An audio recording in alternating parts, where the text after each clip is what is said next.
Hey everybody, and welcome back. We are back with another little bit of work on this tumbler that I created last week, this gradient tumbler monochromatic look.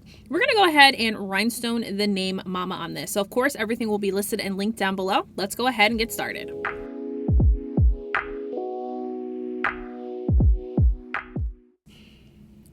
So if you watched my last tutorial, you guys know that this was a cup I created for a very simple monochromatic look that I was going for. And so today we're going to be just showing you how you can rhinestone a name on your cup. So this cup has already gotten its 2 final coats of epoxy. And so we are going to, though, need to scuff up the surface a little bit so we can make sure that the glue for our rhinestones is really going to hold and adhere to our cup. So I'm taking just a 120 grit sand block and just using the very corner and edge of the sanding block to scuff up the surface a little bit there. Anything that is kind of a fine cut or grind of a sanding block will work. You can even use your Dremel tool if you are able to do so with that. I didn't really want to go ahead and grab that out when I knew I could really get a very nice scuffed up surface with the sanding block instead. So I'm going to go ahead and clean off my cup there with a little 91% rubbing alcohol, and we are going to be using my Bowen Queen Bling 2, which is what I use in order to bling any cup that I'm working on. It is perfect for those rhinestone projects so that you don't have to hold the cup and try and rhinestone it at the same time. This Bling Queen 2 does also angle upward and downward. That way you can get a better angle, and that way you're not so hunched over when you are trying to rhinestone different items. So we're going to go ahead and grab some stones out here. So I'm going to keep with the monochromatic look for this tumbler, and we're going to go with a purple stone. So we're using a beautiful purple, like lavender colored stone that I've got from Crown Crystals. And I'm also going to be using a multi-size pack of purple heather, I think it's purple velvet from Flynn Sisters Boutique as well. So you also will need a glue of some sort, whatever adhesive you'd like to use. My personal favorite right now has been Crystal Glaze Glue. It has been a really great glue to be using. I really love how it comes with that precision tip and really make sure that I get a really strong hold with this glue. There are other glues that you can use, which include Liquid Fusion and Gem Tack, just to name a few, and I will make sure to list a couple options down below.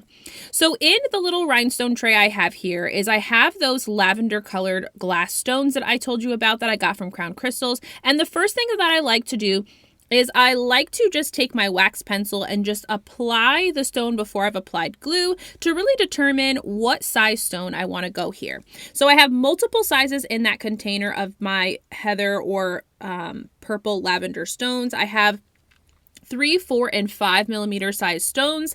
And so I've decided to use the 5 millimeter, which is the SS20s, for this first part of the stone. So when you're rhinestoning a name, the one thing you want to make sure that you're doing is the goal is to cover up all of the vinyl, right, that you're rhinestoning over, but make sure that the stone size that you're using doesn't go outside of that vinyl and outside of the name outline, if that makes sense. You want to keep everything in the center of that, and you don't want your stones to be too large for those sections, because if you do that, then the name and the decal that you're trying to rhinestone over will start to not quite look like the wording that originally sat on just the vinyl. So that is one tip I will definitely mention. For names like this, when you're using more of a script or calligraphy font, you're going to need multiple size stones, which is exactly why I grabbed my larger stones, my 3, 4, and 5 size, but I also grabbed the multi-size pack from Flynn Sisters Supply Shop, because that goes down to size SS3, which is also perfect for those really teeny tiny spaces that you might not have a regular size or an other size stone for. So for names like this, you definitely want to use multiple size stones. Now, if you're using more of a printed font, you probably can get away with just a couple sizes, especially if the font width is the same for most of your letters. But when you're using these more scripty, calligraphy, swirly, twirly type fonts, you definitely need multiple sizes in order to cover up the different space on your decal.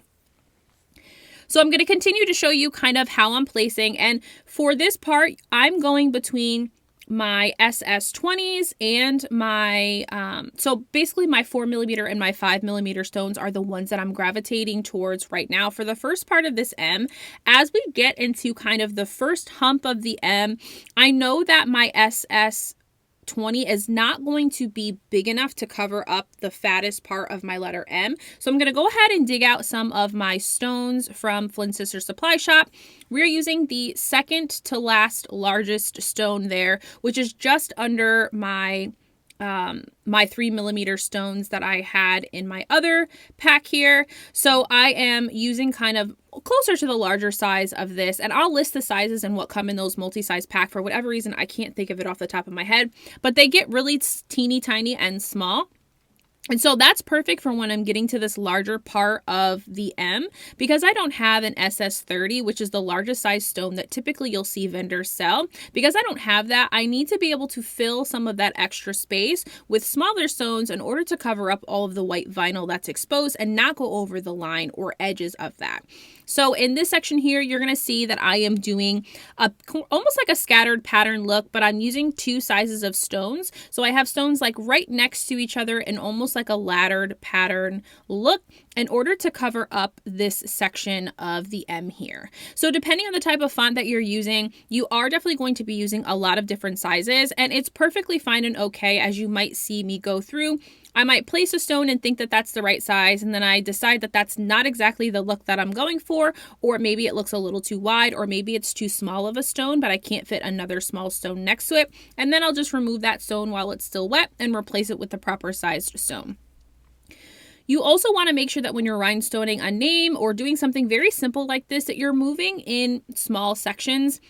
You want to make sure that you don't over glue your section. So when I am applying my glue with the precision tip of my crystal glaze glue, I'm really kind of just tapping it, almost like putting a dot or two, kind of one right next to each other in a little bit of a line, but making sure to not put too much glue, that when I place my stone on top of that glue section, that I don't get a lot of glue, you know, kind of pulling outward to the edges of the vinyl that we're trying to cover up here.